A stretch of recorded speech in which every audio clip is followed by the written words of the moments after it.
Hello, hello, hello, everyone.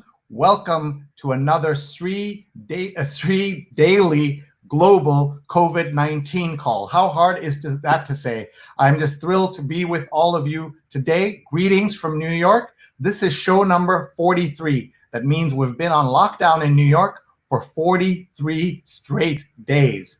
Please tag your friends right now. Find me on Facebook, find me on Twitter, find me on YouTube, find me on LinkedIn. We're live on all those platforms. And here's your chance to tag and bring your friends and invite them into this conversation. We have a fantastic show for you. It's Friday night, 8 p.m. Eastern time in New York. This is a time when many people would be getting ready to go out on the town, have some fun, go out for dinner, go to a movie, go on a date. So we thought this would be the perfect time for us to talk about those stories under COVID. So we're going to talk about love, dating, relationships, sex, what is happening. Elizabeth Bernstein's with us. She's at eBernsteinWSJ on Twitter. She's the relationships columnist at the Wall Street Journal. We're also joined by Justin Garcia, the Kinsey Institute. Yes, the Kinsey Institute. And he's executive director there. And you're going to meet them in just a minute. Before that, I want to tell you a little bit about all that we've had in this crazy week. And we want to thank our sponsors. Our sponsors are what make this show possible. So I want to thank them for being here with us. We have a new sponsor tonight, Thunder 11, a C-level communications boutique specializing in tech, healthcare, and public affairs. Thunder 11 offers big ideas and relentless execution for brand ID, PR, content creation, and leadership training. They won the 2019 Platinum PR Awards Boutique Firm of the Year. You've got to check them out at thunder11.com. Thunder11.com. Thank you so much to the team at Thunder 11 for supporting us. Check them out, folks, at thunder11.com. We also have a sponsor in the Girl Scouts of Greater New York. And help us donate 100,000 boxes of cookies to healthcare workers. Girl Scouts helping healthcare workers, 100,000 boxes. We can get your favorite workers can get their favorite cookies. Maybe it's a tag-along, maybe it's a Thin Mint, maybe it's a Samoa. They now even have that lemon flavor. All of that, you can help support Girl Scouts of Greater New York. Go to this link, bit.ly/gscookies1. gscookies1, bit.ly. You'll be doing three good things. You'll be supporting the Girl Scouts, you'll be supporting our great healthcare workers, and you'll be supporting this show. And this ad was not paid by the Girl Scouts, but by an anonymous third-party donor. And maybe you have something you would like to promote. Please do think about getting an ad on our show. The rates are very reasonable, and you can see we get a chance to connect with the world. And maybe you don't have anything particular you want to sell, but maybe you have a nonprofit you want to support, or maybe you want to do a marriage proposal on the air or a birthday greeting. Instead of just doing a Zoom birthday greeting, how about a greeting on this show? We're global right now, and we're so delighted that it is so. We're also in partnership now with Scroll.in, one of India's greatest independent news and culture websites. Check out our work on Scroll.in, and we're live on Facebook of Scroll.in and on YouTube. And don't forget my YouTube account. Please subscribe right now on youtube.com/Sreenet. And that way you will get alerts and you will know when we are on the internet. We've had an amazing week here and a very tragic week in America as we are talking about what's happening, plus so many developments. We don't follow the news here, but we keep track of it and we try to find unusual angles around the COVID-19 story. So tell us where you're watching from right now. We want to hear your comments. Look at that. Steve Taylor is watching from Philadelphia, and my friend Sunny Slaughter is watching from the DMV in Maryland. She is an amazing person. Please check her out on social. She's Sunny Slaughter. Check her out. She's amazing. And please post your comments. Tell us where you're watching from. We want to hear from you. We're going to talk about love and dating and relationships, and I have two fantastic experts to be here with you. We have a guest watching from Hyderabad. Hi, Subhash. Tell us where you're watching from. Tell us what your questions are. You have anything you want to know about love and dating, we've got the right people here to help you. And Subhash is clarifying that he's from Hyderabad, India, because there is also a Hyderabad in Pakistan. We're also joined by Mark Oppenheim, who is a dear friend of the show, and he is also a dean at Hofstra University and a great career expert. Check out his MEO Jobs, which is the best place to find out about jobs in about marketing and journalism and media in the United States. That's the place to go. We also have someone watching from Taiwan. Peggy Wong is here. Hi, Peggy. Nice to have you here. And who is this from Miami Beach? Rosanna Bernstein. I wonder if she's related to any of our speakers here tonight. We're also joined by Marcelo. Hello from Haitiago. And Theta is watching. Theta says, watching from Jersey City and can't stop thinking, what will our teenagers do all summer? Hard to have a teen crush when you're locked inside. Not that dating is my first priority for my teen, but camp was supposed to happen. So many questions, but we have answers for you. So let me bring in our wonderful set of speakers who are going to give you great advice and take your questions from around the world. Tell us your questions, post them right now, and here we go. Hello, how are you? Hi. Thank you very much for being here. Elizabeth's in Florida and Justin's in Indiana. Is that right? Yeah, that's right. Thanks for having us. Oh, thank you for being here. We couldn't have picked two more interesting people, folks who are experts in the areas in which we've asked them to talk about. So first, let me introduce you to Elizabeth Ann Bernstein. She's at Bernstein WSJ. She has had more than a decade at the Wall Street Journal. She was a bonds columnist. She's covered education, philanthropy, psychology, and religion, all areas in which personal relationships loom large. In her work, she has ranged far and wide, from exposing the backlash against excessive emailing of baby photos to a detailed or narrative reconstruction of a matricide. She has received awards from organizations including the New York chapter of the Society of Professional Journalists Deadline Club, the Education Writers of America, and the American Psychoanalytic Association. Welcome, Elizabeth. Thank you for being here. And let me tell you a little bit about Justin. And Justin is the executive director and research scientist and the Ruth N. Hall's associate professor of gender studies at the IU and the IU bicentennial professor. That's too many titles. Too many titles.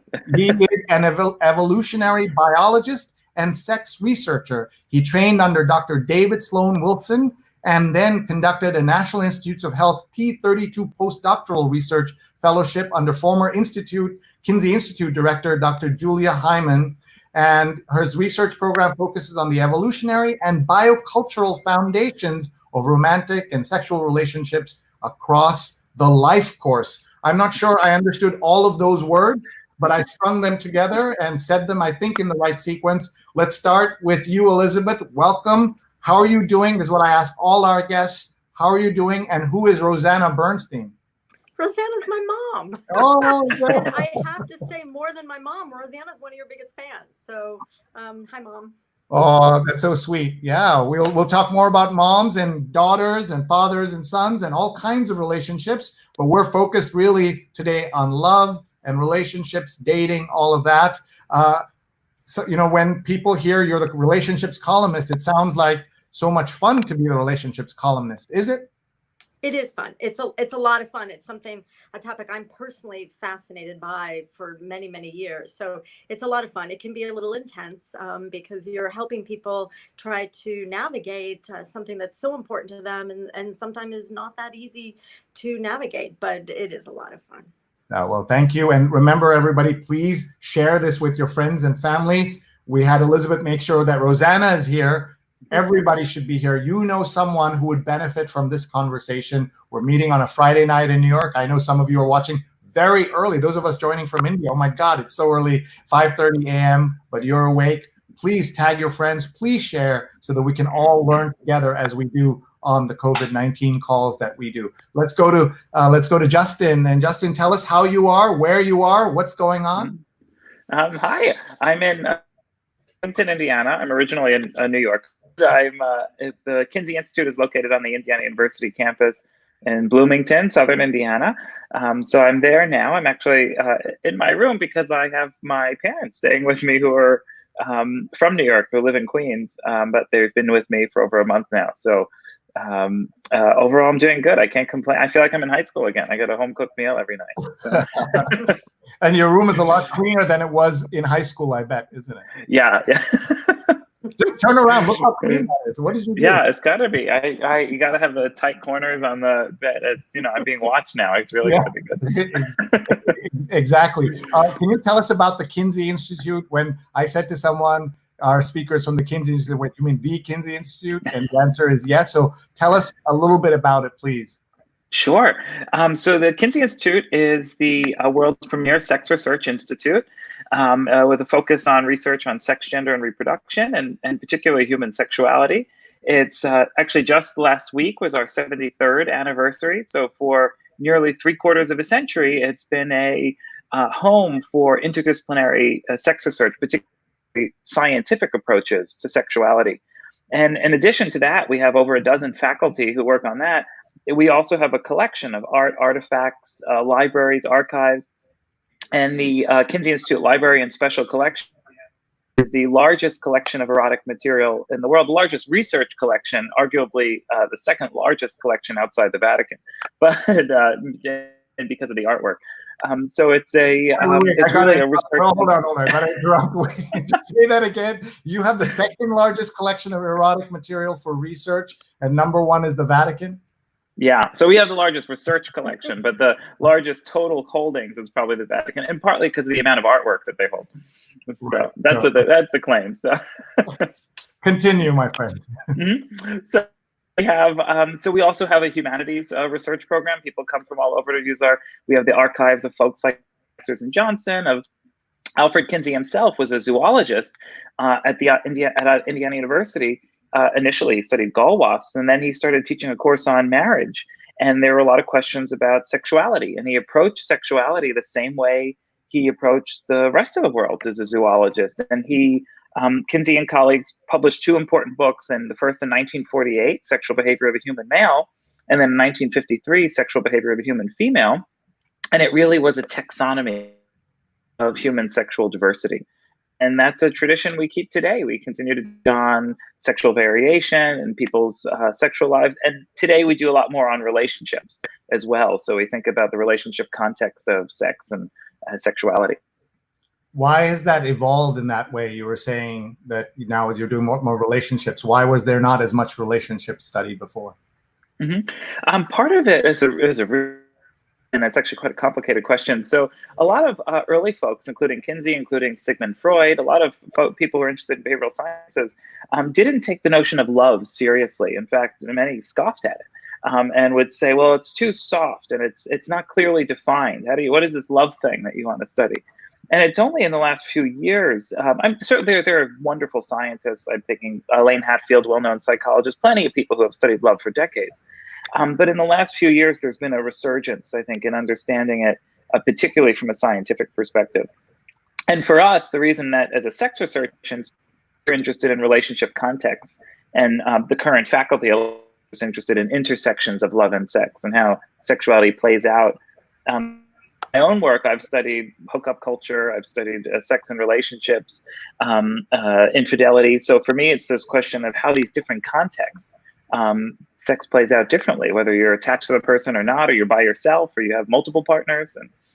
Okay, well, thank you. And we look forward to digging into some of these issues and topics. Folks, please tag your friends, share with them. This is a great chance to ask any questions you like. There's so much opportunity here. We're just going to go through some more of the comments that have come in. We told you we have guests from Taiwan. And Sunny says, I'm humbled, but you shouldn't be. You're so amazing. Avinash is watching from Washington, D.C. Paula Kiger is watching from Tallahassee, Florida. She does an amazing job producing my more professional shows. This is my sort of very amateur show where I'm doing the production and doing the switching and asking the questions. You've got to see our better shows that are done by Paula and others, including this Sunday, the 8:30 a.m. New York Times read-along, where we read the New York Times out loud like crazy people. And we have amazing guests, including New York Times writer Claudia Dreyfus is going to be here. 2 weeks ago, we had Harlan Coben, and we had Andrew Hacker. And this week, in this past week, we had Judge Rosemary Aquilina, who put away Larry Nassar in the sex abuse scandal of the USA Gymnastics. So that's a fantastic series, 8:30 to 10 a.m. Eastern every single Sunday. 5 years we've been doing that on Facebook, Twitter, YouTube, LinkedIn. That's what we're now doing, but it all started on Facebook Live. We've got so many people watching. Carla is watching from Florida. Rose Horowitz is here. Rose Horowitz 31, and she's watching from a rainy Connecticut. I'll be live tweeting. Please follow her and Vandana Menon. They are live tweeting producers. They're terrific. And the hashtag is this terrible hashtag, Sree COVID-19 call. And this tells you when you're planning something by yourself that can get you in trouble. We'd love it if you amplify and retweet us. Please follow these two awesome women as they are sharing stories. And I'm going to just show you, Sunny says hello to our amazing guests, Elizabeth and Justin. So let's go to Elizabeth and hear from her a little bit of her story, how you got into this field. What do you how has that evolved? You studied relationships in other ways, and now you're more focused. I'm focused. I got into the field. I guess I always wanted to be a journalist, and I, in fact, did my undergraduate at Indiana University, where Kinsey is. So I feel like I'm coming a little bit full circle in this call with Justin on it as well. So I did that. I then went to school in New York at Columbia, and I eventually, fairly quickly, luckily, went to the Journal. And I've been at the Wall Street Journal for 20 years, covering all sorts of things that really had relationships at their core, even if you think they aren't necessarily about relationships, but something like I covered higher education, I covered religion, I covered philanthropy, covered mental health as a beat. And then eventually a top editor came to me and asked me if I wanted to write a column about relationships. And I thought, wow, that's something different. I had to be sold on it at first, but I quickly came to understand how important it is. And I guess going all the way back to college, I was always fascinated looking at psychology. That's great. We're going to show one of your stories just now, but Sunny says, now that I'm an empty nester, I'm ready to explore dating for real, but then COVID-19, how am I going to do this now? So we're going to hold that question just to come to that, unless, Elizabeth, you have a quick suggestion and then we can explore it further along. What do you think? Well, I think that now is a time. I mean, it is a challenge, certainly. We can't get together, but it's also a time to go back to almost an old-fashioned time of courting, where maybe you could meet somebody online, but you just aren't going to meet in person yet, and you're going to get to know them in a slower way, which would certainly have its benefits. And here we're looking at the story that you wrote. It's called Sex in the Time of Coronavirus. Stress and fear are taking a toll on intimacy, but practicing mindful sex can help you better connect with your partner. Here's how. So tell us about the story, how you came to research it, how did you do the reporting on it, and what was the reaction to that? It was just this week, right? It was just this week. It was just ran, I think, Monday in the paper, over the weekend online.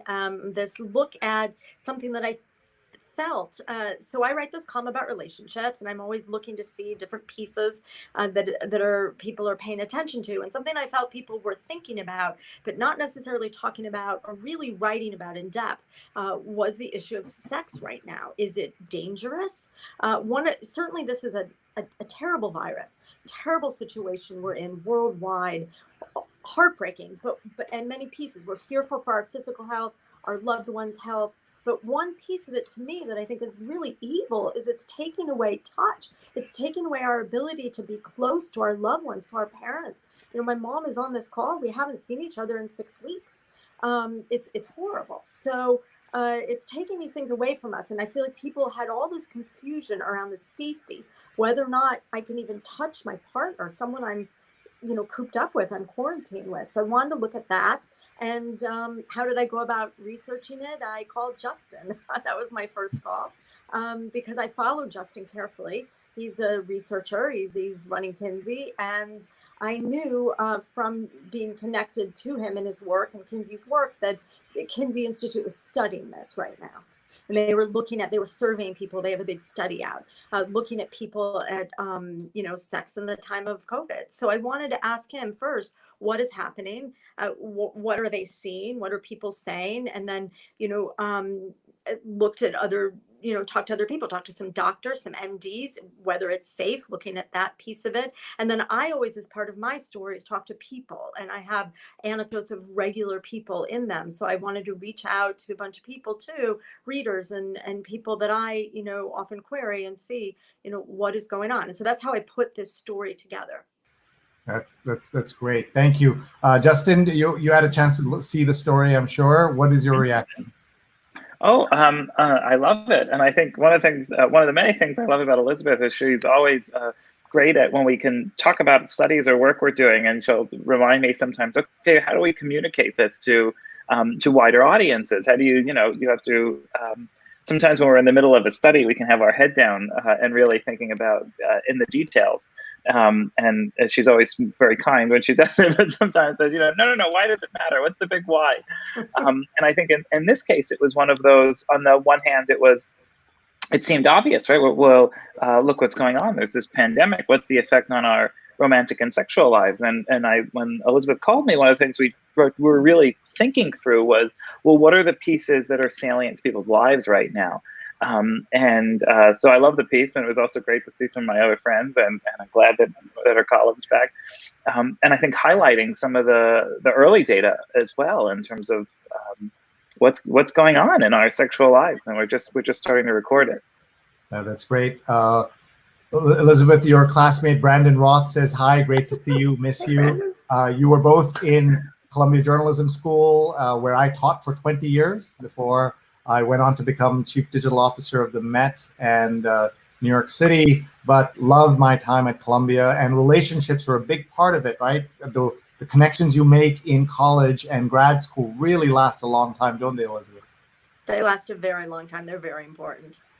Yeah. So, by the way, Sunny says, that's great. I'm over 50, so that's helpful. Thanks, Elizabeth. So you've already helped somebody. And I'm going to bring back both of you to show you one of the things that happens when you are dealing with this kind of situation and things are uncertain. People have lots of questions. So we're going to bring in the questions. So people, please keep typing up your questions. Tell us where you're watching from. We love hearing that. The guests love to see the global nature of this. And today we're also live on Scroll.in, one of India's biggest, most important websites. Also, the founding editor is a Columbia Journalism School grad, Naresh Fernandez of class of 97.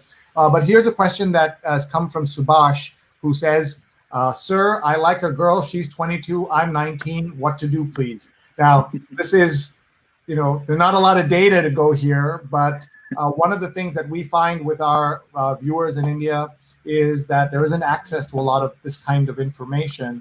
And so we're happy to help in any way we can, but let's go to our experts. And so this is a kind of question, maybe also the cultural difference, right? In America, this wouldn't be so surprising, but in India, it would be shocking for many people to think of a relationship where the ages are so-called inverted in this way. So let's go to the expert and ask Justin Garcia, Executive Director of the Kinsey Institute.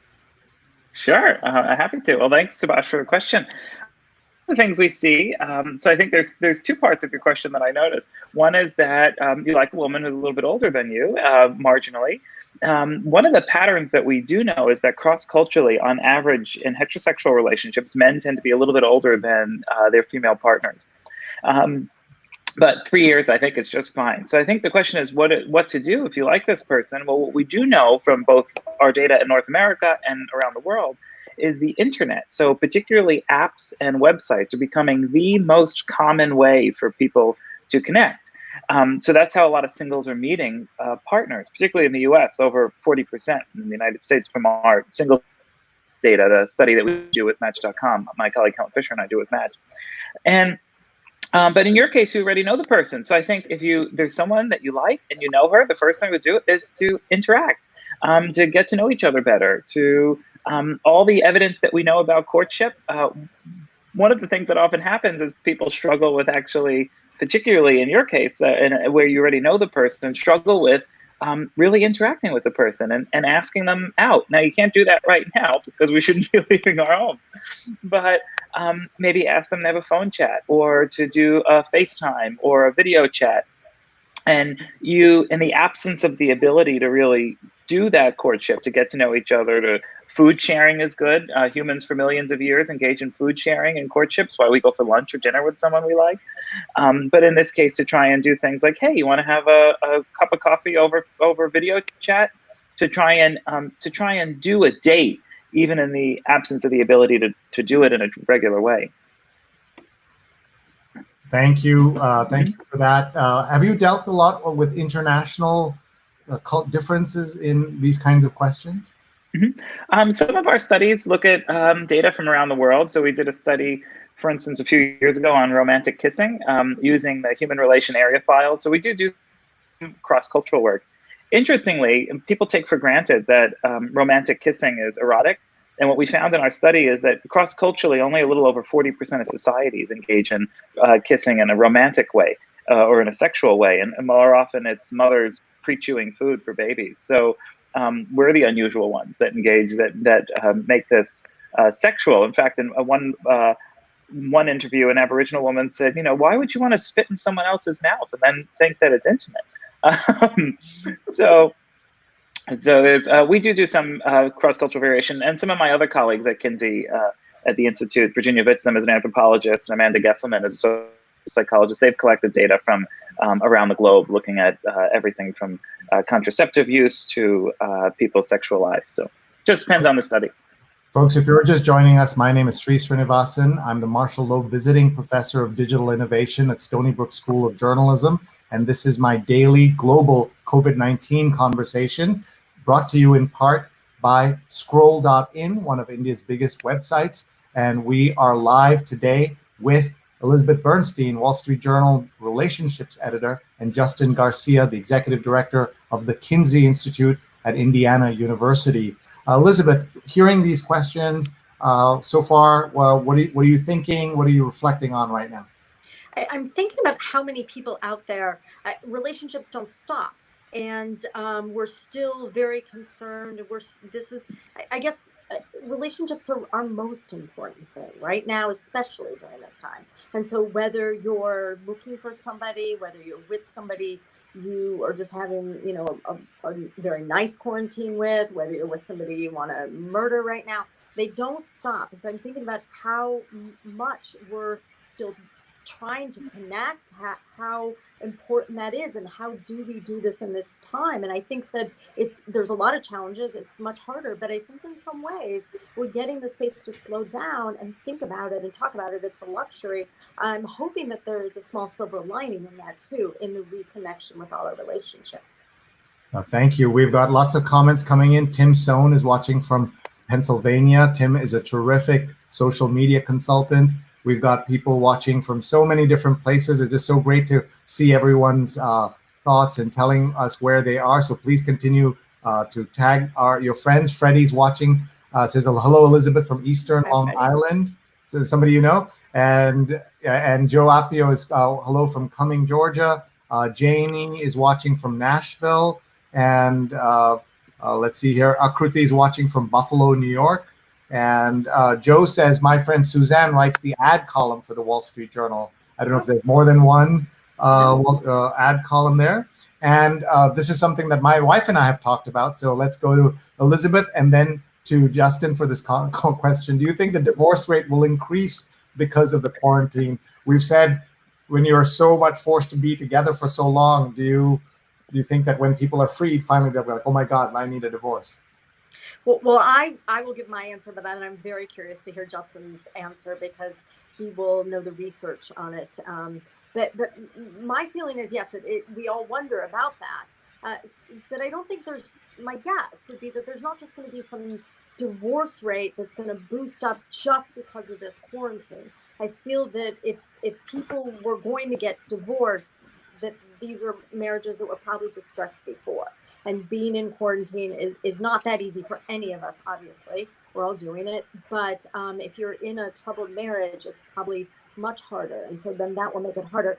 I do talk to marriage therapists as a part of my work fairly often. And a few of them last week told me, yes, we're seeing the couples, the virtually, who are having these problems, similar to before. but they were hopeful because they were seeing a few that were saying, look, this is a time to slow down, and I'm suddenly working on it. In fact, one therapist had told me last week that she was pleased that one of the husbands said, you know what, like, finally I realized, like, I was being a jerk. This is a real story, not me sort of bashing men. But couples that are sort of getting it finally. Whoa, like, we've been arguing about who cleaned the dishes and who took out the garbage or walked the dog, but now we really understand, like, in a very visceral way, something much bigger than us. Let's dig down deeper to try to fix things. So I really don't know the answer to the divorce rate, but I'm a little hopeful. But Justin will now tell me if I'm right or wrong. I think it's so these are great questions. I think it's the very reason why we do the research, is why we've launched these studies. So we at the Kinsey Institute, we're doing a series of studies on the impact of COVID-19 on people's mental health and their romantic relationships, their sexual relationships, and colleagues of ours around the world doing these. So when it comes to relationship stability and divorce, I do think it's actually kind of complicated. There are some people, exactly as Elizabeth said, I totally agree with her. I think there are some people that if their relationship was in distress to begin with, this can really push things over the edge, right? You're sort of in isolation together. Those things that were bothering you about the person, they become unrelenting now. You see them and notice them all day long. You can't get really away from them. But what we see is some of our early data from our sex and relationship study, and also some early data from a wonderful study by colleagues of mine, Rhonda Balzerini and Rich Slatcher.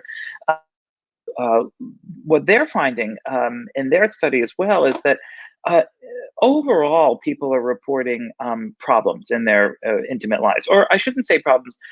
It's not as exciting as you might think. So early on, people thought, oh, everyone's going to be at home. They're going to have a ton of sex, and you're going to cuddle with your partner all night. It's going to be great. The reality is that for a lot of people, there is that's happening, but people are stressed. The world feels like it's on fire. So our nervous system goes into a state of threat response. We go into a state of stress and anxiety. It's how our body and our brain is responding to the threat in the environment.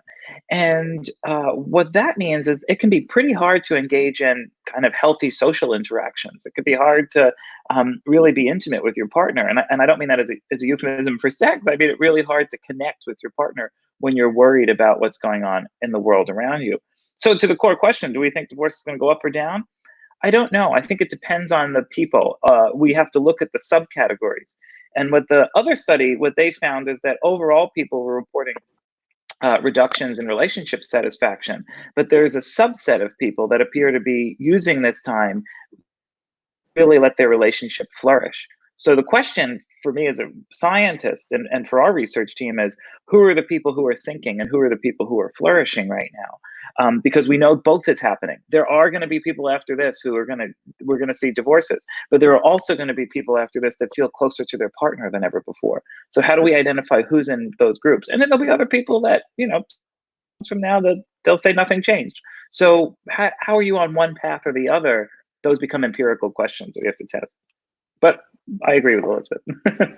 Okay, so we're having this great conversation with some terrific questions that have come in, some comments. I just want to remind everybody what we're doing here. We are having a conversation about love and relationships and dating, and we have a terrific set of speakers here today. Your chance to ask them anything, and we want you to participate and ask. And we're so grateful to Scroll.in, one of India's biggest, most important independent news websites, for hosting us. And we're live on their Facebook and we're live on their YouTube. They have more than 1 million followers on those platforms. And so we're so glad to be there. And we're so delighted to have Elizabeth Bernstein. She's at eBernsteinWSJ on Twitter. She's a relationships columnist at the Wall Street Journal. And Justin Garcia, who is the executive director of Kinsey Institute at Indiana University. He's at Kinsey Institute. And we've got to get him on his own personal Twitter and get him tweeting away. He's too busy doing actual work, right? You don't have time for this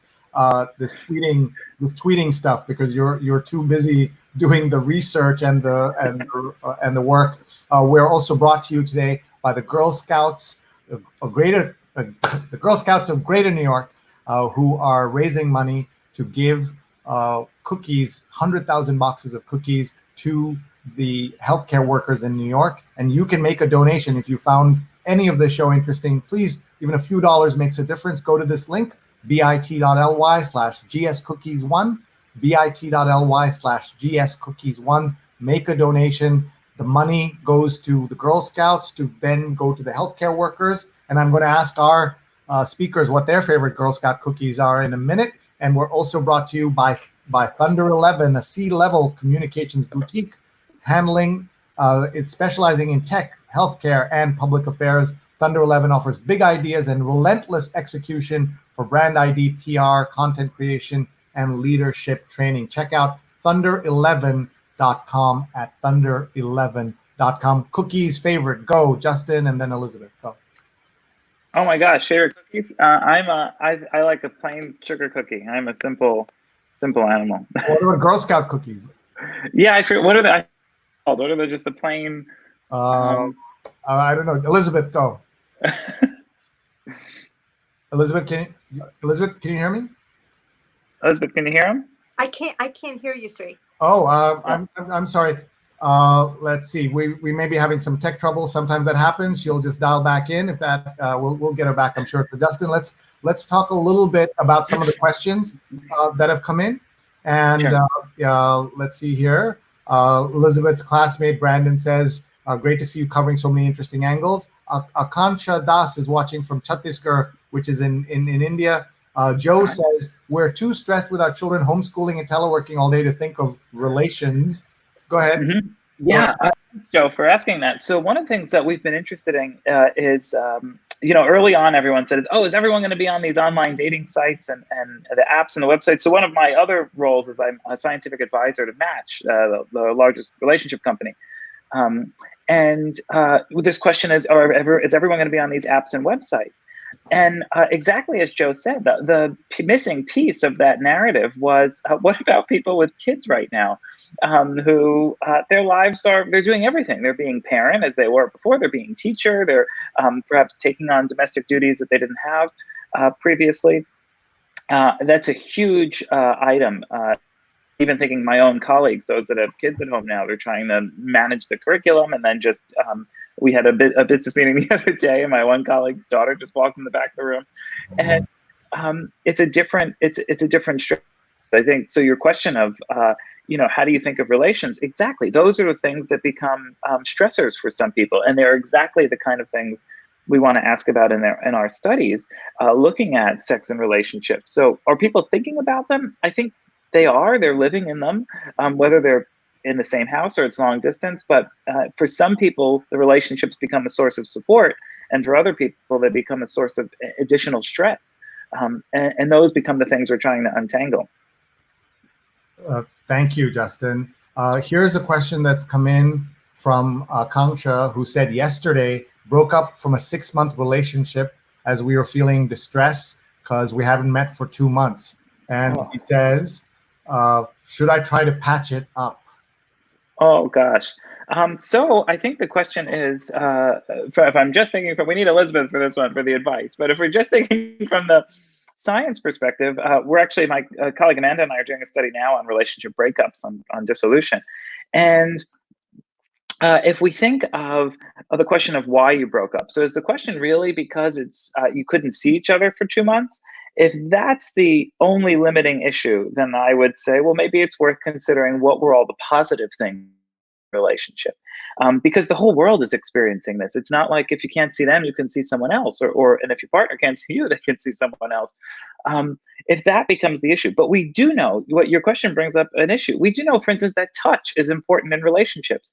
Even people who are in relationships. We did a study last year, 2 years ago now, on 1,000 coupled Americans, 1,000 people in the US who are in a long-term relationship. And a full third of them, 34.4% to be exact, said that they are not touched enough by their romantic partner. So when you say you haven't seen your partner in 2 months, I think about what are the things that you're missing then. And part of it is the physical contact. Maybe it's sexual activity. Maybe it's holding hands. Maybe it's cuddling up on the couch. We know that touch is really important for a lot of people in relationships. And right now is a time that many people aren't getting it. But I would say that if that was the only relationship problem is the distance, it might be worth patching it up, and seeing what's going to happen to the whole world as we're all distant. However, it could be that that was an indicator of other relationship problems. And often when people have other problems in a relationship, we seize one item and then we say, okay, this is really the issue. The issue is that we haven't seen each other in 2 months. But maybe it's really that you were fighting 3 times a week, right? And I don't know, we don't know how to put your relationship, but those become the things to weigh. And based on what we know in the academic literature on relationship maintenance and stability, and ultimately relationship satisfaction. Well, that's very, very good way of thinking about this. And you're giving transcontinental advice. I don't know if you yes. were expecting to Perfect. Anka, we wish you the very best. Good luck in your relationships, present and future. And maybe they're all the same thing. Maybe you'll check in with us and let us know. Folks, if you're watching and you have a suggestion for a future guest, a future topic, maybe self-nominate yourself too, please write to me, Sree@Sree.net, SREE@SREE.net. Sree@Sree.net is my email address. We'd love to be in touch. Please follow me on Twitter. Please connect with me on YouTube and get my alerts so that when I'm on Twitter, I'm on our shows, you can see that. And also please follow our great guest, Bernstein, WSJ, who's going to join us in a second, and at Kinsey Institute. And let me just ask you, you just don't have the time, is that right? Why you're not on Twitter? So partly I joke, partly it's time, and partly it's that I have low impulse control. So it's my own way. The Institute's one is filtered through our wonderful communications officer. But no, I think it's time. I think it's finally time for, you publicly shamed me. It's time for me Exactly. Elizabeth, there was a relationship question that was asked about somebody who has been, who just broke up yesterday. And the reason was that they're not seeing each other in 2 months, so the partner broke up. So the question was, should this person try to patch it up? So I feel like this is one of those dating shows where you've not heard the Newlywed Game, where you've not heard Justin's answer, and now we're going to see what your answer is. Oh, this is a tough act to follow, Justin.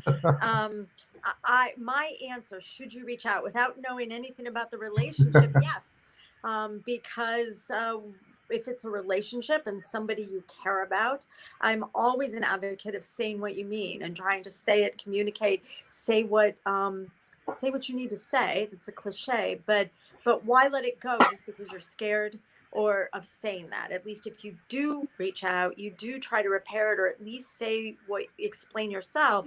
Then whether it works or not, if it works, that would be wonderful, and it may. But if it doesn't, you did everything, and you didn't do it. You didn't let it go because of your pride or embarrassment. Those would be horrible reasons to let a relationship go. Thank you. A great answer, and I think you both did great on that. Let's see. This is our producer who's live tweeting. Vandana says she and Rose are live tweeting. Follow Vandana_Menon, and on Twitter, Rose Horowitz 31.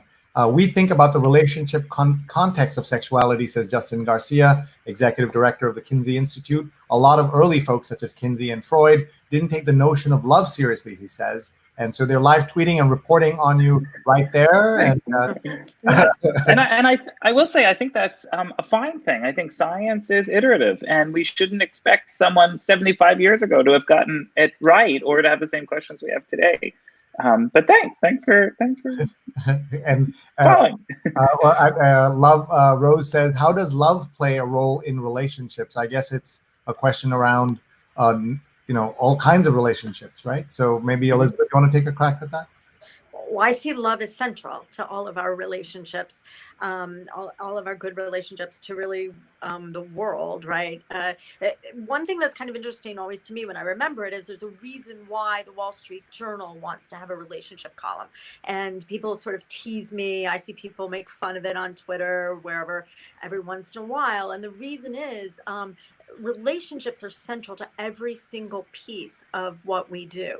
You want to have a good business, you're going to need good relationships. You want to make a career, anything we do, want to learn to play tennis, want to start a family, everything, relationships are at their very central piece of everything. And then love is at the centrality, really, the central to all these relationships.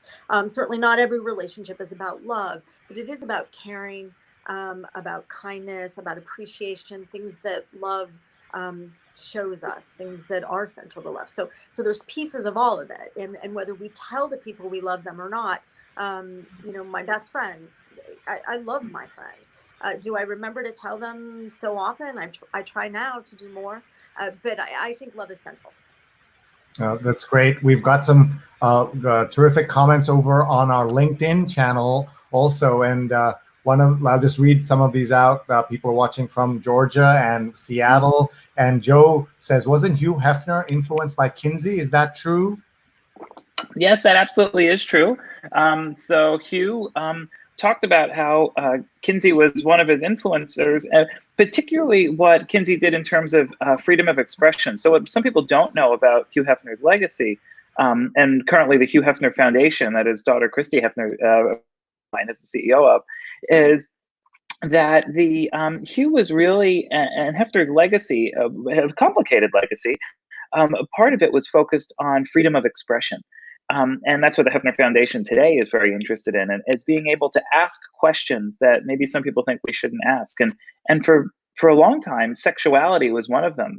So when Kinsey's first book came out, Sexual Behavior of the Human Male, he was celebrated. He was in Time magazine. But when the second book came out on women, people started burning the books, because suddenly you went from talking about the sex lives of men to the sex lives of everyone's sister and mother and daughter. And the politics of that became something that, you know, many people throughout the US and around the world felt we shouldn't be talking about. So I think part of that legacy, as we understand the history, was really about Kinsey having the bravery to ask questions that people thought that he shouldn't be asking about the role of sexuality in our lives. What did he make of the world today? If you ever channel your founder, like Elizabeth and I went to Columbia Journalism School, and everything is around Joseph Pulitzer, and we always wonder, we think he would have done great in the internet age because he was so entrepreneurial, and he would have had a website, he would have been a blogger, he would have been doing these live streams on Facebook and all that stuff, because he understood you got to reach the people. So what would Dr. Kinsey have thought of today's world? Yeah, one of the things I try to really channel every day in my, that was really, I think was so special about what Kinsey did, is that Kinsey, and what he really insisted everyone on his team did, was to ask questions in a way that was not judgmental. And to really, one of my favorite quotes of Kinsey was, I'll get the exact words wrong, but it was, "We are the recorders of facts, not the judges." Or we're not the judges of the facts, right? So that really was the goal as a scientist, was to record the data and to observe and record and analyze the data, but not to judge people or stigmatize people based on their sexual lives or their intimate lives. And that's, I think, when I try and put on my what would Kinsey do, I really think for me that means not being judgmental. Now, there are certain things, right? We feel very seriously about sexual violence being a problem. There are certain things that are problematic aspects of sexuality, but to first understand them and to understand it with compassion. So every day when I walk in the office, I think about, how do I do this with compassion as a scientist, not as a practitioner. Yeah. So here's the website of the Institute. Tell us a little bit what people will learn here. Why is it worth going to kinseyinstitute.org? Yeah, thanks. Come and visit us and learn more about our research program. So we've got, oh, hi, I know that guy. So there's, if you come to our website, you can sign up for our newsletter and learn more about the research. So last year alone, the Kinsey Institute faculty and postdocs and graduate students published 110 articles, academic articles. So for a relatively small team, it's quite a lot. So we're an active research team. Sree's got up our current COVID-related studies. So you can sign up for studies to be a participant and share a part of your life with us and contribute to science. And can you be anywhere, or do you have to be in a particular? Anywhere in the world. Yeah, we're taking in the world. It's great, folks. Everybody go to kinseyinstitute.org. You want to work on something this season while you're at home, maybe this is one of the things you can look at. So kinseyinstitute.org, and he said you can be anywhere in the world. That's awesome. Yeah. And learn more about our research program, contribute to our research. We also have information about and facts. We have a continuing education program particularly for psychologists looking for CEs, but we have a seminar series that we now stream on Facebook Live, and so just follow, come and join us in the discovery of the unknown. I think that's the exciting part of being part of Kinsey, and that why I think Elizabeth, I'm so thrilled when she visits with us either digitally or we got to get her out physically soon, is to really think about what are those 500,000 items we've got in this massive collection of sexual materials? What does it look like to study people's romantic and sexual lives? And we still have controversy. About once a year we have protesters, but I think even that. Protest you had? Would say again? What was the last protest you remember? The last one was fairly recently. It was a group. It was Moms Against Sex Education was the group that was out there, and it was really interesting because there's a part of me as a scientist that wants to open up my window and lean outside and say, like, what the hell are you thinking? If you're moms and you're protesting a sex research institute because of sex education, but then there's I think that because I know the overwhelming majority of data says if we're really concerned about adolescents, if we can give them sex education, they have better physical and psychological health outcomes, lower pregnancy, lower sexually transmitted infections. The data is unequivocal on that. But then there's the other part of me that says, I look out the window and there's a bunch of moms who are really concerned about their kids. So if I want to put on that Kinsey hat and say, how do I approach these questions with compassion and without judgment? What I really see is a bunch of people who are concerned, and they're not really protesting Kinsey or sex research. What they're protesting is trying to protect their kids. So when we think of it that way, it's, I think, a different way to approach that. And I think of them as a group of people that I want to talk to. I want to let them know what we're doing and say, this building you're protesting outside, upstairs, one of my colleagues, Zoe Peterson, is the foremost authority on sexual aggression and studying sexual violence and rape on college campuses. Prevent it. We're as concerned about your kids as you are. And stopping us is not the answer. It's this kind of data and information that can help make the world a little bit better. So, yeah, well, this is such an interesting time to be having this conversation because people are all kind of looking for more information about all kinds of things, right? And we have also so much discussion around science and the value of science and medicine and how that fits into the world. And one of the things that we're always looking for is how do you balance values and tradition and knowledge and where things are going. We're learning all of that. Would you mind, both of you, staying for an extra 10 minutes or so, because we've got so many questions and comments, unless you have a dinner or a date or anything like that. We'd love for you all to stay. Please tag your friends right now. Please hit share. Meet these great experts. Please get more information. Somebody who could benefit from this. Just email them the link. If you have to do it anonymously, do it. Let them learn and tell them this is something else, and let them come in here and learn accidentally some great information.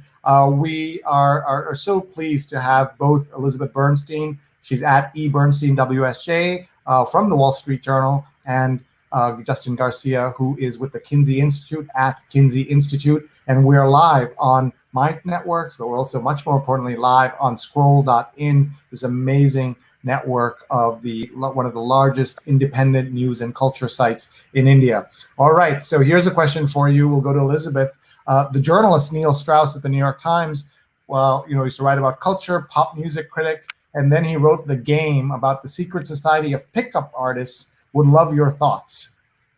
About pickup artists. I guess. I mean, I'm not sure exactly what the question is, and explain, because there may be people watching who don't know what that is. So you can explain that. I'm not so sure I know what the question is, but pickup artists. I can reflect on that for a second. Neil was this pop music critic writing for the New York Times, long-time journalist, and then he surfaces with this book where he, I think, tried to be a pickup artist and talk about the game, as they called it. So a lot of people were surprised about that.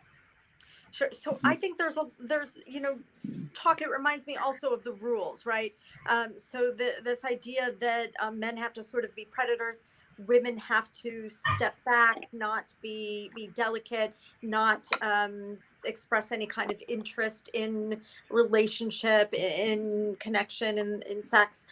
So I think these are sort of notions that I would like to push aside. And back to what I was saying before, to one of the callers or one of the people who wrote in, who wanted to, should I reach out to this relationship from before? I'm a firm believer in communication. It's what my column is about, that we need to try to be open. We need to try to be a little bit more transparent with the people that we care about, or the people we're even trying to get to know. That's how we build firm relationships, and that's how we're going to build anything of worth, really. So that's what I would say to that. Okay, Justin, you have a thought on that?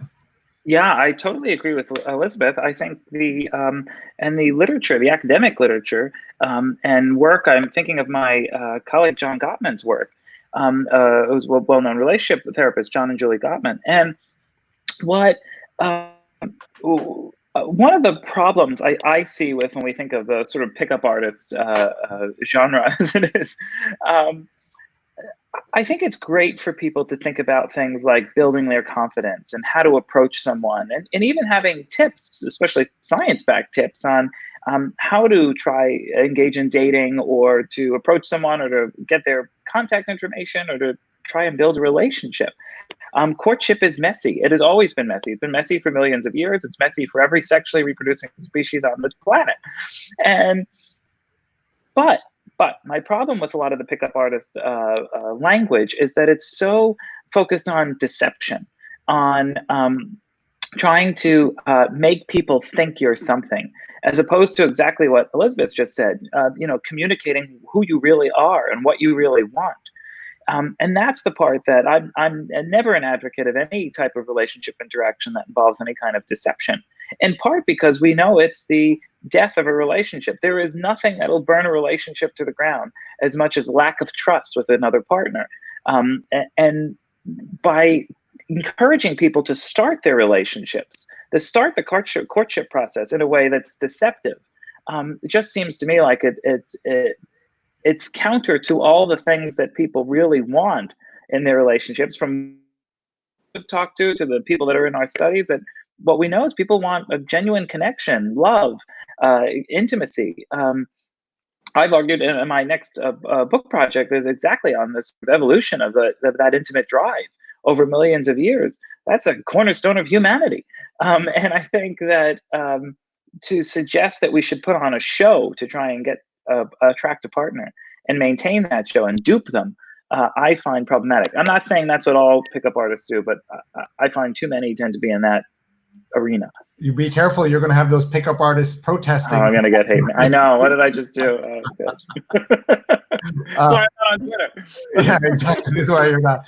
Folks, we're going to do, we've got so many questions and comments coming in. They've kindly agreed to stay a little longer on a Friday night. This is a big date night in New York.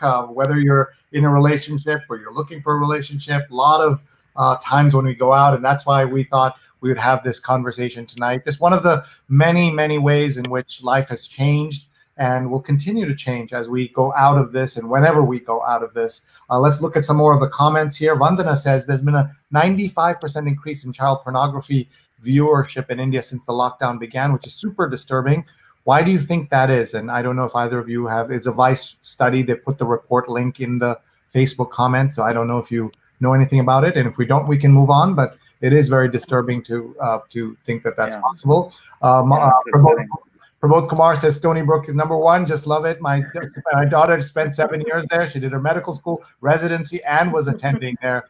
Stay safe. Thank you. Yeah. And Joe tells us his friend Suzanne Verniza is the longtime Wall Street Journal advertising columnist. Yes, I know her.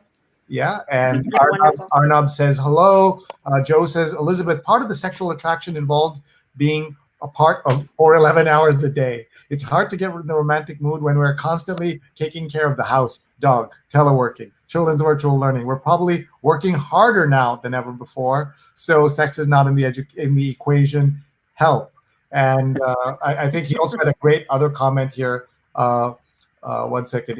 I've got to pull that up because it was a great Joe comment. He said something like, "Oh yeah, loungewear, bad haircuts, and old T-shirts are not sexy." No, they're not. No, they're just not, Joe. You're right. They're just not sexy. And this is where we have to work a little harder. You're right. So, did you want me to talk, Sree? Yes, please. We need to work a little harder at this, all of us. So, one thought is to, certainly we hear about date nights, and we can have them in our homes, even, once we put the kids to sleep, but then get dressed up. I did in my column this week. There was a couple who did. They used to go out to restaurants a fair amount. So now they make a nice meal, but they get dressed up. That was a part that I thought was very interesting. In the same clothes they'd wear out, something that they felt good in, they knew their partner liked, so that's part of it. And then I think we have to work harder at connecting. Like, we can sit on the couch and watch, binge watch something until the cows come home. But what about turning the TV off and connecting? What about talking, setting, some kind of mood? But another thing that just comes to mind is there's a fair amount of research that shows that if we do something new and novel with our partner, this produces some excitement, like sort of a renewed interest.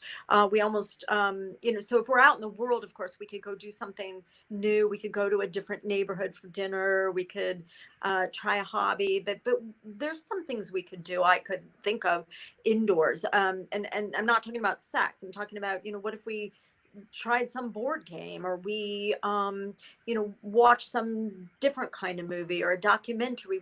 We took up learning something together, a language, the guitar, whatever. But if we tried something new and focused on doing it together, maybe that would bring us together. But I think we have to try all of these different things Joe, you're right, spice it up at home.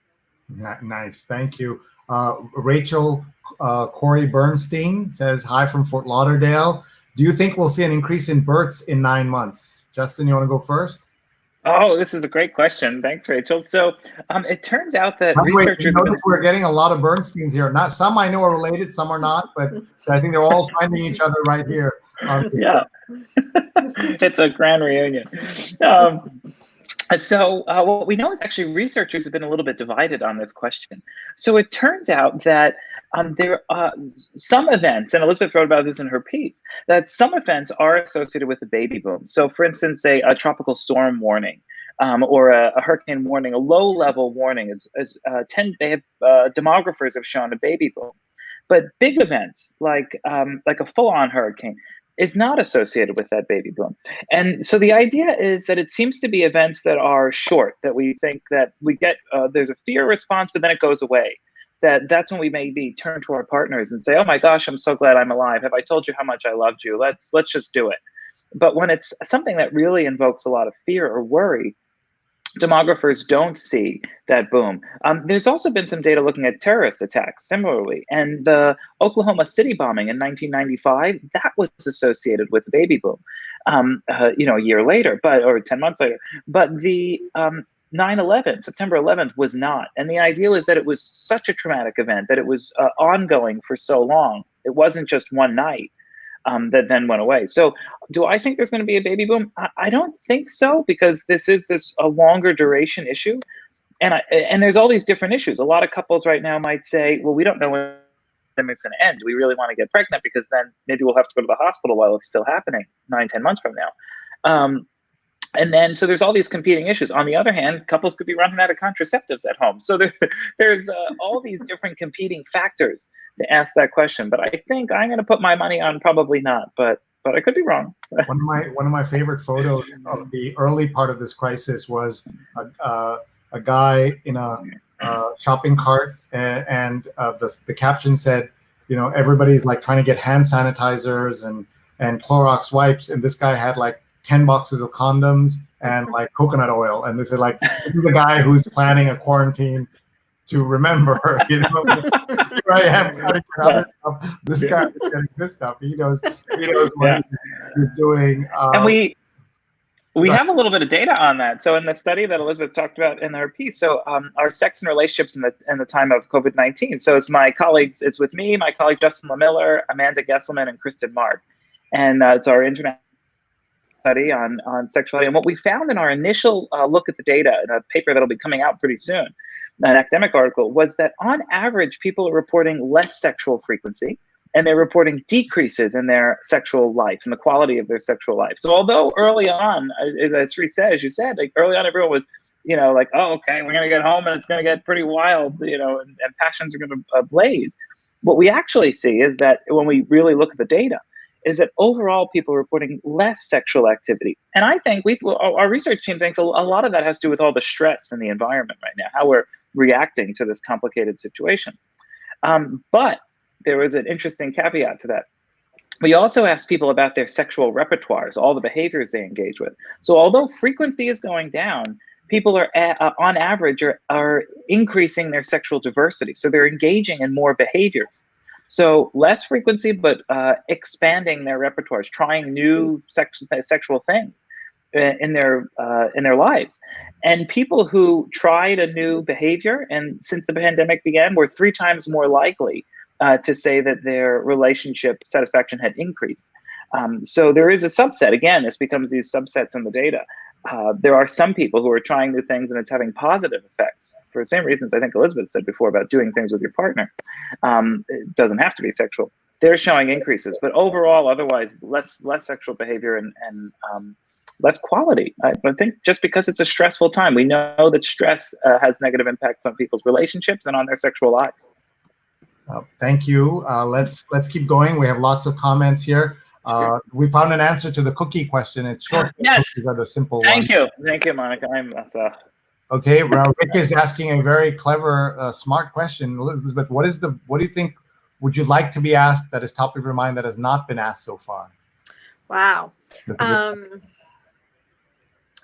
Oh, I have to think about that for 1 sec. Okay. I guess I always want to know about the sort of stories that I'm thinking about, the things that I'm trying to track. I don't know, maybe Justin too is always tracking the behavior. I'd like to know how couples are, just managing their emotions together. That's a big one for me. Like, how do you regulate your emotions? How do you discuss fear?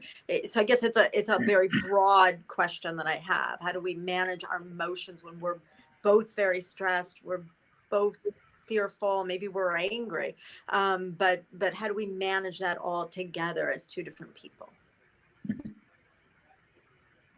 So go ahead. Do you have a thought on that, Justin? Oh, that's a great question. I want to know. I'm like, you're both waiting. As well. Yeah. I'm waiting for Justin's answer. That's a good one. We need to know. I think one of the things that is also worth noting is that one of the more sobering parts of what people are experiencing in their intimate lives is that a lot of crisis networks have reported increases in the number of calls they're experiencing related to things like domestic violence. So it's I think, and I speak for my own work, sometimes we'll think about sexual behavior and relationships and are people cuddling, and it's important to also think about there are some people who are really in a bad situation, and a time like this can make that situation a lot worse.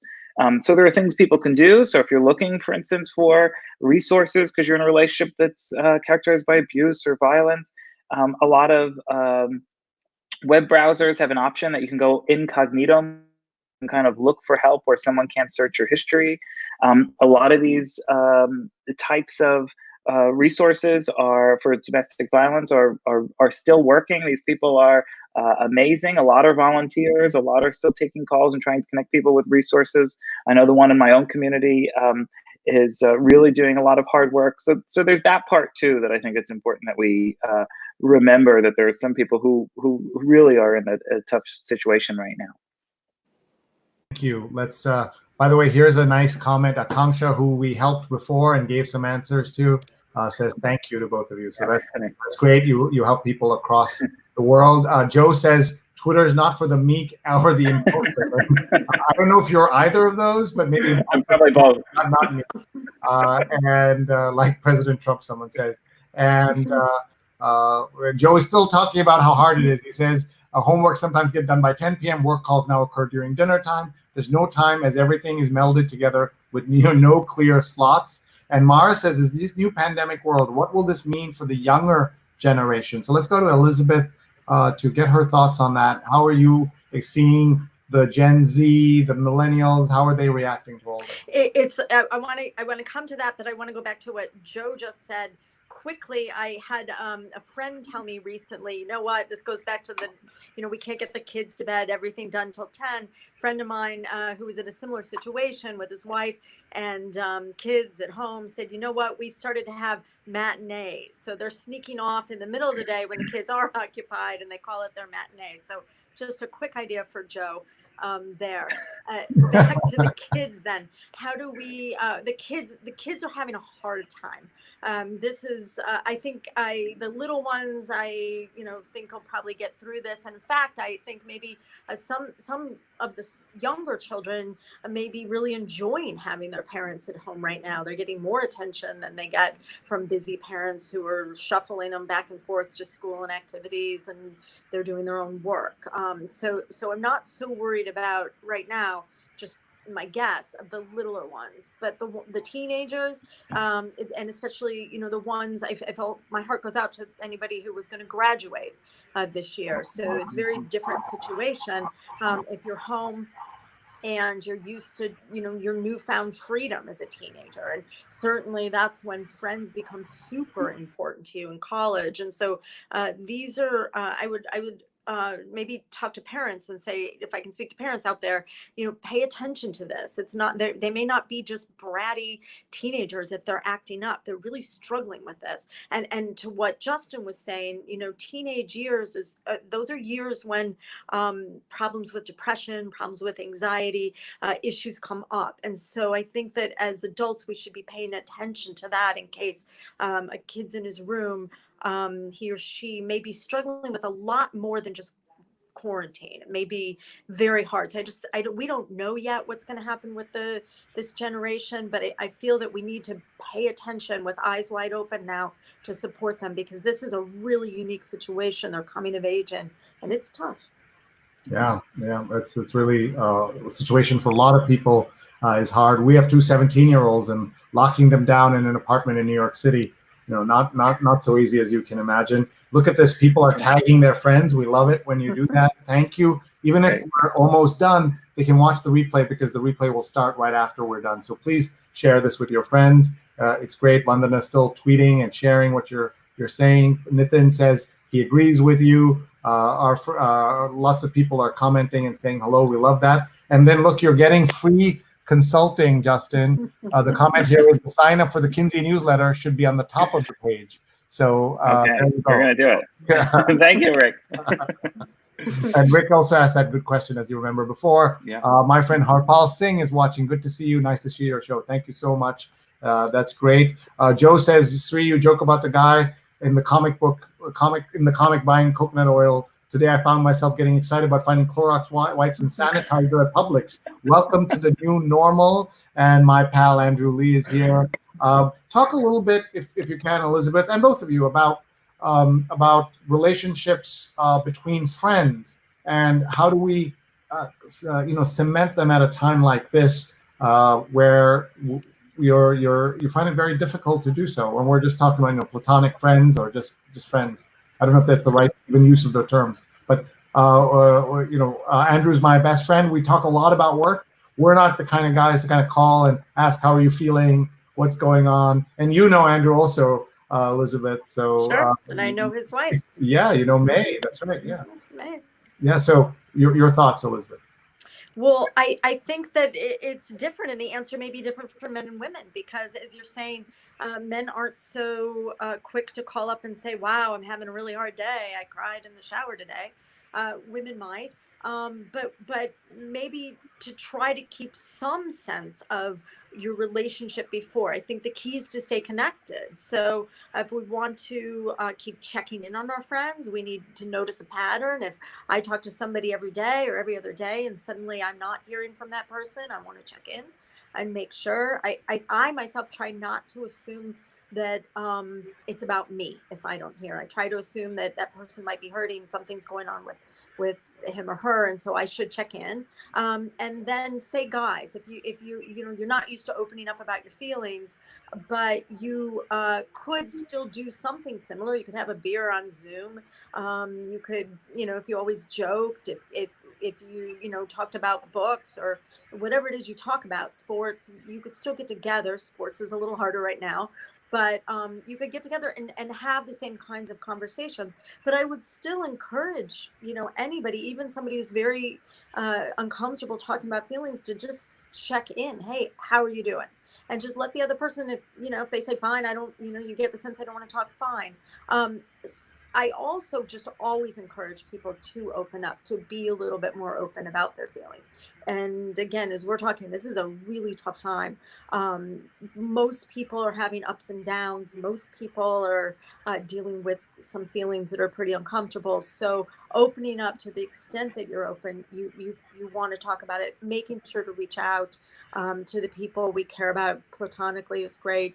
We need our friendships. These are a huge part of our support network. We may even want to reach out to people. We want to cement friendships that maybe ones have fallen apart. One thing that I'm always surprised at in a crisis, and I saw this myself when Hurricane Irma came through Miami, where I am, you hear from all sorts of people you haven't heard from forever. It's actually a really big upside. So we may want to form more friendships or become closer to others, but to keep our friendships in mind is very important right now. And you have to work at it, right? That's what I tell my kids. We just have to work at it. Yeah, you have to work. And yes. I'm also telling people, don't forget to thank your mentors. Like, they're also an important relationship. And this is a time when, of course, mentors are older for most part, and there are reverse mentoring relationships, but check on them. And I said that on one of my shows, and then somebody said, "Are you still alive?" They tweeted me. Yeah, I'm getting up there. So I'm going to ask you both some advice. I was going to have my 50th birthday. I'm still planning to have my 50th birthday in October. And one of the things we did for the first time, we planned ahead. I don't plan very much because you saw how late I sent you the information about tonight, but I planned a year in advance. We planned a party and all of that. And now, it's all torn asunder. I don't think there will be mass gatherings in October yet, at least not in New York City. And what was your suggestion for not just me, but the people missing their bar mitzvahs, missing their graduations, missing Father's Day, Mother's Day? How do we get through this? Justin, to take it away. Oh, sure. So I think I want to echo what Elizabeth just said, is that, and one of the things we've been doing on the research side is often if we talk about social distancing, we'll put it in scare quotes. And the reason is we really try and use the language of physical distancing. And this is a time more than ever that we need our social relationships. We need our friends and our families, our loved ones around us. We need that social support more than ever.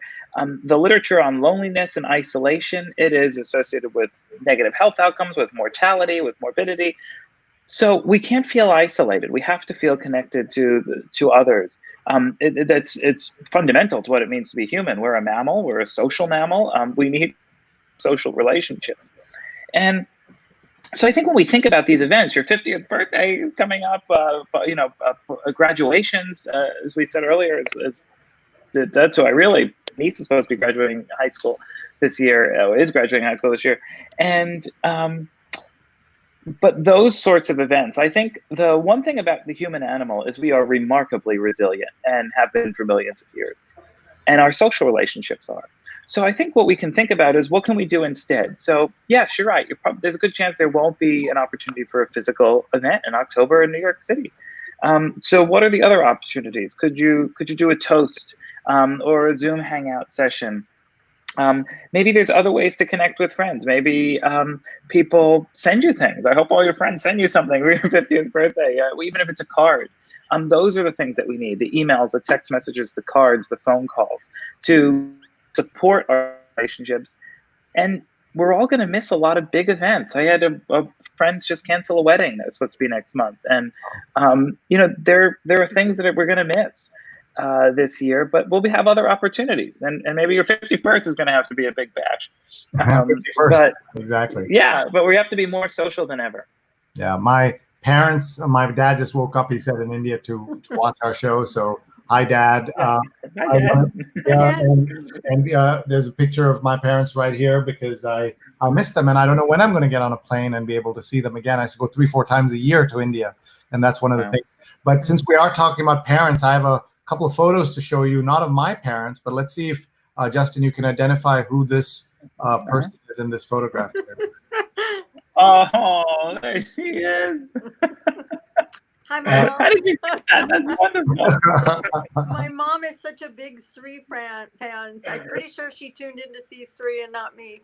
So we give her a little shout out. Yeah, Elizabeth, come around the side of the wall there. On the other side. There you go. She can get a photo of this. I'll hug it. Hi. Yeah. We joke about recreating this photo. Yeah, no, you should. We And then touch what about each other again? We will. What about this photo? Yeah. Look at this one. Oh my gosh, that one you can recreate. Yeah, We can do that one too in time, I hope. that's beautiful. Thank you, Sree. Tell us about your mother. Oh, my mom is awesome. She lives here in Miami Beach, not far from me. With my dad is there too. My dad had a stroke this year, so he's not as well as my mom, but he's hanging in there, and he's a big fighter. Holding good thoughts. He's a strong person. So they're there. My mom is one of the most giving, selfless people I know. So just a quick story, one that comes to mind about my mother that sticks with me is my father was in the hospital after his stroke for quite some time this summer for several months, and much of that time really, really sick. And he had at one point a roommate. He shared a room because he was in a ward for stroke victims where they needed to be watched very closely. And the roommate, my sisters and my mom and I would come there to the room a lot. We spent hours and hours there, whole days. And the roommate never had anybody. Nobody came. And we were always, spoke to the man, but we didn't notice ourselves that nobody came. And also separately, it was very freezing cold in the hospital because they want it to be somewhat cold for the machines, heat up. So one day I arrived in the morning to the hospital, my dad's room, and I found both my dad and his roommate all snuggled up in similar, matching brown maroon blankets, and they both had balloons tied to their bed, matching balloons. I said, Mom, and she said, well, Dad's roommate I found out was homeless, and that's why nobody's coming. He doesn't have family, and I just couldn't stand it. It's freezing. Nobody cared for him, so we're here. And that to me is my mom in a nutshell. Since you asked about my mom. Oh, that's so special. I'm going to let Justin give a shout out to anyone he likes in his family. Who would you like to talk about? I know your parents are behind you. They're in another room. I got to be careful. They could come in, Justin. I know. I'm going to call them in. I'm quite fortunate. I have a wonderful, close nuclear family. My parents are with instead of in New York right now, and I have cousins who were all really close, Emily and Lexi and Dave. And so I'm quite fortunate. I grew up in New York, and then I went to school upstate at Binghamton, another SUNY, and then came out here. So it's back and forth a lot. And I have two parents remarkably supportive of an unusual career. And I think one of the things when I was younger as an early sex researcher, the joke is when we all start out, like, we love getting on a plane and someone says, well, what do you study? Like, what do you do for a living? And it's like, well, actually, I just wrote a paper about orgasm. What do you do? And now as I've gotten older, I'm much more like, oh, I'm just a biologist, and I often do work. And one of the things I think those of us in this field, and I think Elizabeth as well, is that all of us, I think the three of us, the things we do is our family have to come along for the ride, whether they want to or not. And I still remember the first time I did a national interview, and my neighbor said to my mom, it was on infidelity. We had done a study on infidelity, and my neighbor said to my mom, so what exactly, what does he study? It's like, what is he? I thought he was a scientist. And I remember she got quite offended. She's like, he is a scientist, moron. Like, of course he's a scientist. And so I think they can also be our greatest defenders and the people who pick us up. It's why, as we said earlier, our social relationships these are the ones we need to be cultivating and appreciating right now. We're the ones that we have. And if we don't have them, try and forge new ones, make our own, chosen families. That's great. Mark says, what a beautiful picture of the kids and the mothers. Thank and you. Rosanna says, beautiful. And Steve's missing this part, but I want to say Steve is the one who's been pushing to say physical distancing was what the word we should have used instead of social distancing. Yes. And it's almost like global warming as the term instead of climate change. If we had started 40 years ago with climate change, instead of global warming, there would have been an entirely different story in terms of public acceptance, so that then the president can say, when it snows, oh my God, it's, look, where's global warming, right? Like that kind of thing is so upsetting and problematic.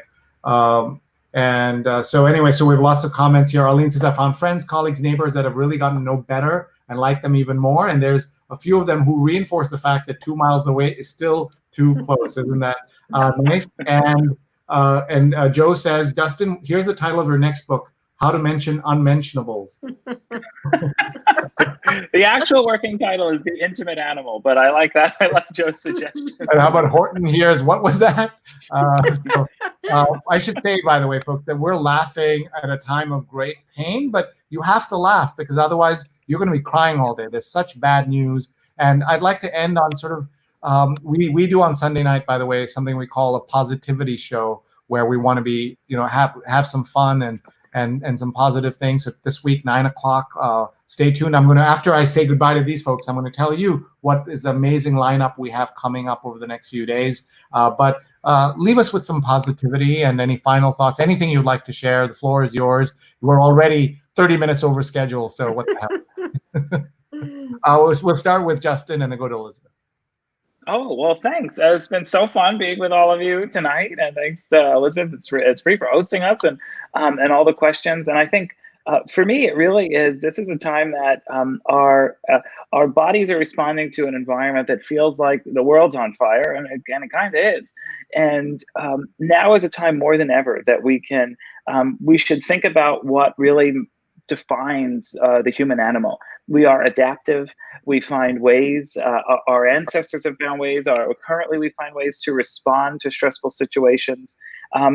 Overall, populations are going to make it through this. It's a stressful time. It's going to be, continue to be, but we can leverage our close relationships. We can and should be having fun and talking to people.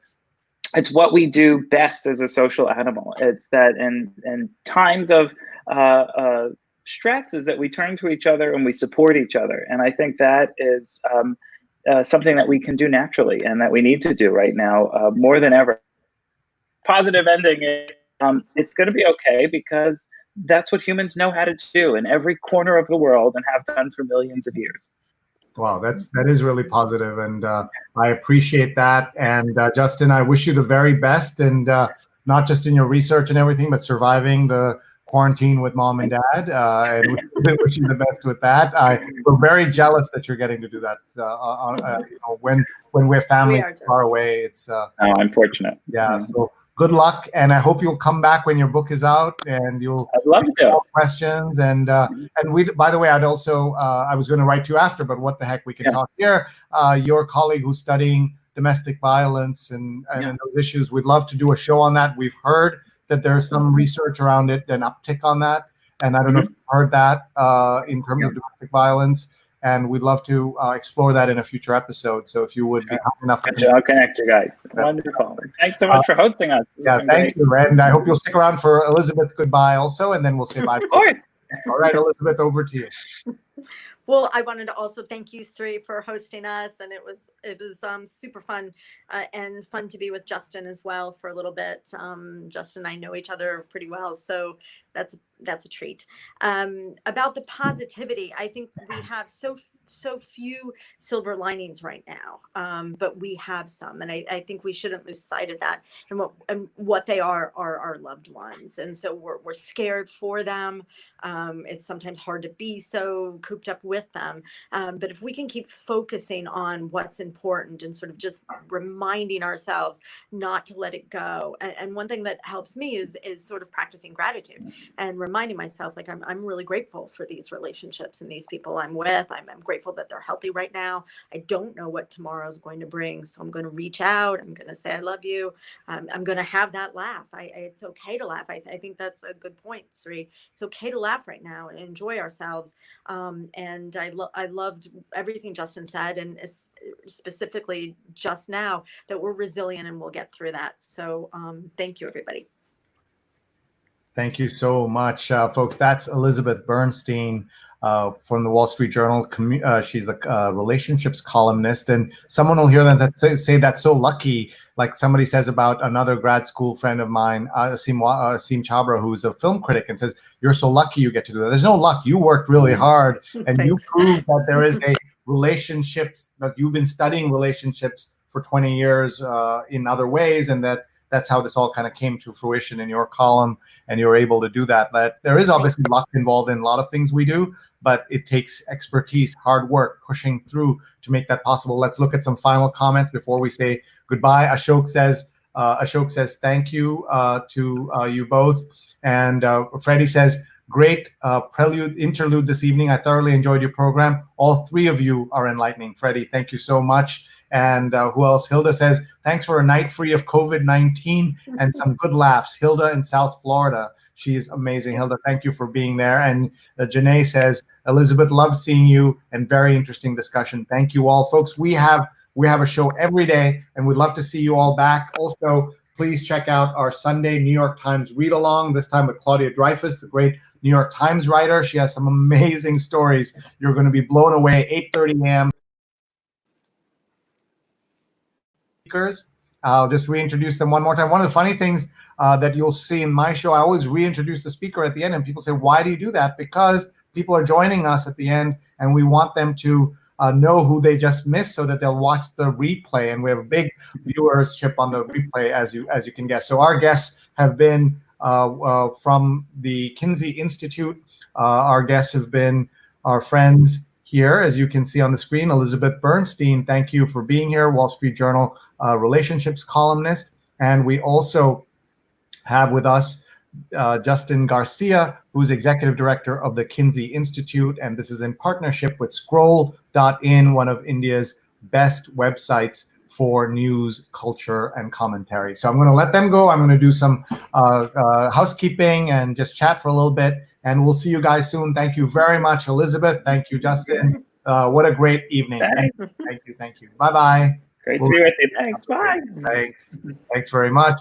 And folks, I hope you enjoyed that. Please give me feedback, Sree@Sree.net, my email address right there. We'd love to have you join us, participate in anything we're doing online. Please join my Facebook group. I have this amazing Facebook group of people around the world, almost 10,000 people, where we share ideas about digital, including very senior people in all kinds of parts of journalism, media, including senior people at Facebook, at Twitter, at YouTube, at LinkedIn. Ask questions. Somebody will be awake somewhere to answer them. And you can just search Sree's Advanced Social Media, the closed Facebook group, or just go to that link, bit.ly/Sree Social Group. I'm so grateful to everybody for being here. I want to show you the week we've had, because I want you to think about all these great shows and go back and maybe watch one or two over time when you get a chance. We started on Sunday with Sunday Night Positivity with the great Tal Ben-Shahar, who teaches happiness at Harvard, and he taught the most popular classes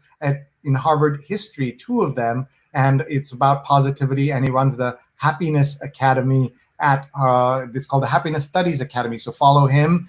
He's terrific. On Monday, we had a terrific Twitter tutorial. I've been saying to everybody, work on something, folks, work on something. Here's your chance. Because you have some time, work on it. And so we had Marcy Alberher, who's at Hey Marcy, and Susan McPherson, who's Susan MCP1. And we had a great conversation and lots of Twitter tips that you'll find helpful. So check that out.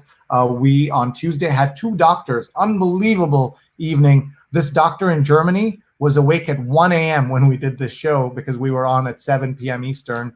And Scott Chudnoff, who was in Stanford, he's the OBGYN chair. We talked about that question about, will there be more babies, as we asked Justin and Elizabeth. That was great. So check out Dr. Bernadette Atagang. She's Dr. Atagang and Scott Chudnoff. Check them out. And then on Wednesday, incredible daytime conversation with Ambassador Richard Varma, who's former U.S. ambassador to the U.S. ambassador to India. And he just did a fantastic job putting in context what's happening and where all of this is going. You know about the immigration ban that started, and several people have made the point. Just because Trump calls it temporary or a pause doesn't mean that's the plan or that's what it'll be.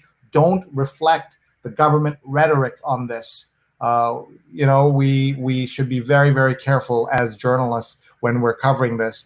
And then I had on Thursday, one of my life highlight days, because it was quite crazy. We started in the morning with this amazing salute to Stratford-upon-Avon in England to celebrate the 456th birthday of one William Shakespeare. And we organized this conversation. Look at all these great organizations.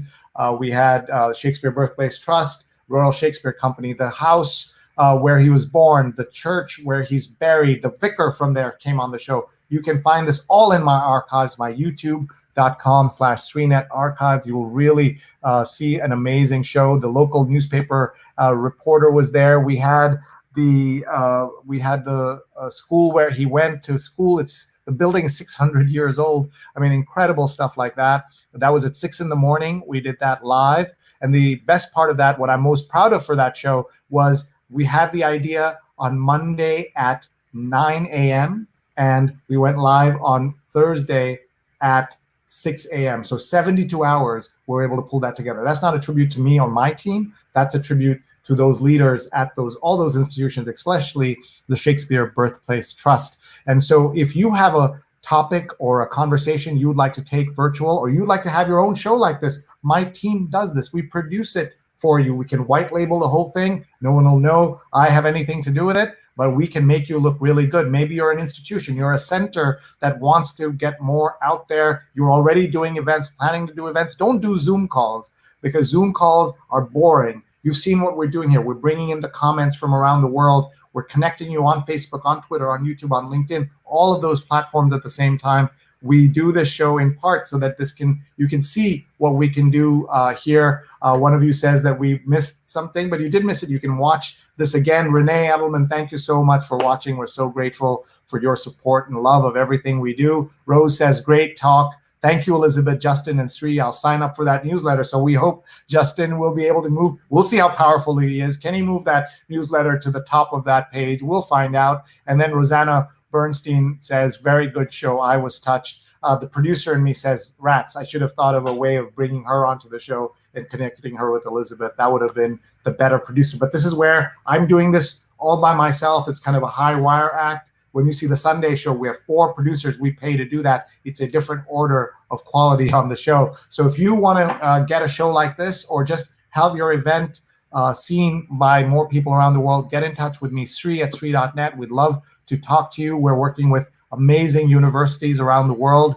I'm hosting a weekly show from Hong Kong University, and we're just doing a lot of fun things. I'm learning so much doing this. And then you have to see the show. It's called TikTok under COVID-19. And we had the social media manager of the International Federation of the Red Cross and Red Crescent Societies and the senior campaigns manager. They had on TikTok, they had 15,000 followers 3 months ago. And then they started doing COVID-19 TikTok. And now they have almost 750,000 followers. So from 15,000 to 700,000 in 3 months because of the content. And that shows you that all kinds of stories about relationships or love and dating. Those are all kinds of things that you can do on TikTok, new ways of learning. And we encourage you to think about these. And that's why we do the show, trying to find as many interesting angles to the things we're trying to show as well. So let me tell you what's coming up. I have some great shows coming up. Tomorrow we have a surprise at 5 p.m. Surprise meaning we're still working out who's coming. So we had a cancellation, something had to move. So 5 p.m. I'm calling it big surprise because it'll be a surprise to me when we have a show at 5 o'clock. But please tune in at 5 o'clock tomorrow Eastern time. I also have my weekly spin-off show from this on WBAI Radio in New York, a helpful, hopeful COVID-19 call-in show. And you've not experienced New York or life till you've been a host on a radio show in New York with a call-in for 2 hours and the kinds of calls we get. Tomorrow, we're super excited. The comptroller of New York is going to be here. The kind of chief financial officer of New York City is going to be here on that program, WBAI.org, 99.5 FM in New York City. But you can listen anywhere in the world. We've had viewers everywhere, listeners everywhere. Please tune in. Scott Stringer will be with us. He'll be taking your questions. And we're going to have one of the great chefs who's known as the Latina chef on the Food Network. She's going to be with us. Grace Ramirez is going to talk about what the project she and Jose Andres are doing about how to get food into the hands of people who are starving and in real trouble here. And then we have a lawyer. So 2 hours of live radio. It is like nothing I've ever experienced. Please join us every Saturday for that. And then Saturday evening is my surprise evening show here. And then we've got a great show for you on Sunday Night Positivity. Purna Jagannathan, the actress. Many of you have seen her in all kinds of shows and movies. She was in The Night Of. She was in Delhi Belly. She was in Better Call Saul. That's her. You see her right there. And she's going to be talking about her big new show, which is called Never Have I Ever, a new series from Lindy Kaling. It's coming out on Monday, and we're going to have Purna Jagannathan here on Sunday night. That's going to be really exciting, and a story that I think both our guests need to watch too, because they'll get questions about, oops, they're here. Sorry, I didn't see you guys. I thought you had left. So here's what happens if you guys still stay in the room, when I bring on the screen, you guys still. So thank you for staying. Hi guys. Have you heard of this show, Elizabeth or Justin? This is about young relationships, I guess. No, you're not heard. No. So anyway, not yet. I'm going to tune in. Yeah, you got to tune in. It debuts on Netflix on Monday. Oh my God, you guys are still here. Okay, we're really going to say goodbye to you. Thank you so much, both of you. Monday night, 9 p.m. Sunday night, 9 p.m. Positivity. Be here. And then thinking ahead on Wednesday or Thursday, we have the foreign editor of the PBS NewsHour, Morgan Till, will be here. A great conversation about international affairs.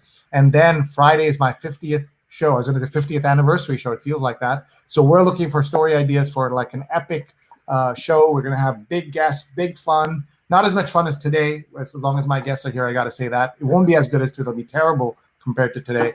But hope you folks will tune in for that. That's on Thursday, on Friday, all day Friday. We're going to do some fun things. And then on Saturday, next Saturday, we have an amazing program with Adam Green, the theater critic of Vogue magazine. And he's going to bring some of his friends from Broadway and other theater to talk about it. So that's it, folks. Let me say goodbye by telling you about my sponsors. Thunder 11, a C-level communications boutique specializing in tech, healthcare, and public affairs. Thunder 11 offers big ideas and relentless execution for brand ID, PR, content creation, and leadership training. Check out thunder11.com. Thunder11.com, a 2019 Platinum PR Awards Boutique Firm of the Year. So check them out. And we also want to thank our other sponsor, Girl Scouts of Greater New York. We love the Girl Scouts.